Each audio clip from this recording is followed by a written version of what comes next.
राम राम, जय माता जी। मेरा यूट्यूब चैनल पर आप सभी का स्वागत है। आप सब कैसे हैं? मैं आशा करती हूँ आप सब स्वस्थ होंगे, मस्त होंगे, अपने अपने काम में व्यस्त होंगे। मैं भी अच्छी हूँ। मैं प्यारा सा एक गाली गीत सुनाने जा रही हूँ। आप लोग पूरा सुनना और आनंद उठाना। गीत अच्छा लगेगा तो प्लीज़ चैनल को ज़्यादा से ज़्यादा सपोर्ट करें, शेयर करें, लाइक करें। तो चलिए देर ना करते हुए मैं गाली गीत सुनाने जा रही हूँ, आप लोग सुनो। दुल्हा काहे रोवेला, दुल्हा काहे रोवेला, आपन दीदी खोजेला हो, आपन दीदी खोजेला। तोहार दीदिया भूलैली हिरनवे में हो, तोहार दीदिया भूलैली हिरनवे में। तू तो रोवेला बेकार, तोहर दीदिया छिनार, तू तो रोवेला बेकार, तोहर दीदिया छिनार। नौआ लेके सुतेली हो खरी हनवे में, हे नौआ लेके सुतेली खरी हनवे में।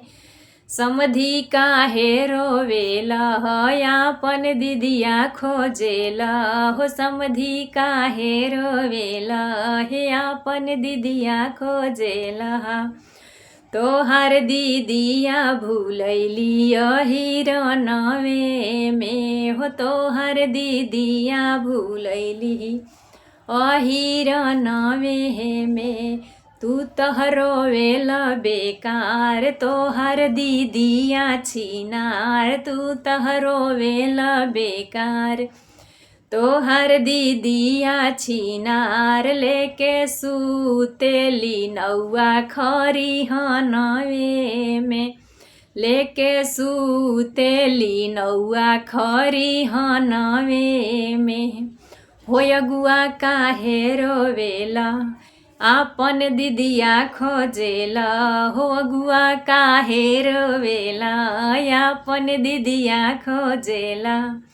तोहार दीदिया भूलैली हिरनवे में हो, तोहार दीदिया भूलैली हिरनवे में। तू तो रोवेला बेकार, तू तो रोवेला बेकार, तोहार दीदिया छिनार, तू तो रोवेला बेकार, तोहार दीदिया छिनार।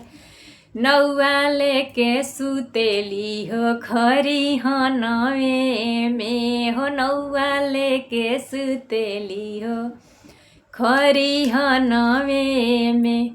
तो ये गाली गीत आप लोग का कैसा लगा प्लीज़ कमेंट में ज़रूर बताना। और मैं मिलती हूँ एक दूसरे वीडियो में नए गीत के साथ। तब तक के लिए नमस्कार।